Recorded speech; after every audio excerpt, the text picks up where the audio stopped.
Hello guys, यो चाहिँ मेरो हिजो जोसेर च्यालेन्ज ल्याइसकेपछि दिनमा एउटा भिडियो हाल्छु भनेपछि जोसेर आज चाहिँ म भिडियो बनाउन गइरहेको छु। सुरुमा त म बिहानै 9 बजे उठेर यसो फ्रेस भएर खाना खान मन त लाग्थेन, त्यही पनि ल्याम ल्याम है हजुर खाना खानुभयो हजुर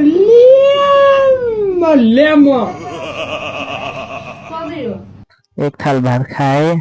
त्यसपछि के गरौँ भनेर सोचिरहेको थिएँ, त्यत्तिकैमा दिदीको फोन आयो।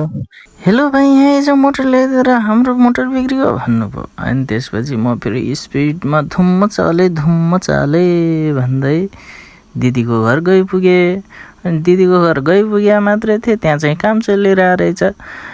ल भाइ, यहाँ चाहिँ काम गर भन्नुभयो। अब के गर्ने, दिदीले भनेपछि मान्नै पर्यो।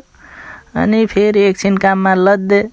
अनि मस्तले 10-15 मिनट काम गरिसकेपछि दिदीले ल अब काम सकिगयो, जा माथि थाक्या होलास्, रेस्ट गर भन्नुभयो। अनि माथि गएँ। त्यस्तो अल्छी त छैन म, निद त लाग्थेन, त्यही पनि एकैछिन सुतेको थिएँ, 2 घन्टा सुतिएको छु। अनि दिदीले उठ म सामान ल्याउन जाने, म उहाँ बजार लैजा भन्नुभयो। हुन्छ त, सामान ल्याउने जाम त भने।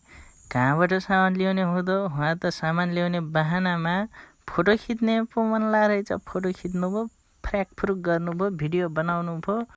अनि बल्ल पो सामान ल्याउने ठाउँ जानुभयो। अनि सामान गराउनु भयो। त्यसपछि मैले फेरि भोक लाग्यो मलाई, म खाने नास्ता खाने नतरी मलाई दिन अघि न काम गरे, यत्रो बाइक चलाए, ढ्यारी ल्याउनु भने। त्यो भन्दा त हुन्छ, म नास्तै खुवाउँछु बरु भन्नुभयो। अनि त्यति न तल गएर अनि नास्ता चाहिँ मस्तले, मलाई त्यस्तो खान त मन लाग्थेन, त्यही पनि मस्तले ल्याम है साथी, हो ल्याम खाए। अनि आजको लागि यति नै, भेटौँला भोलितिर। भोलि पनि भिडियो आउँछ, अब चाहिँ डेली आउँछ। Do like, comment, share, subscribe. Lime है हजुर।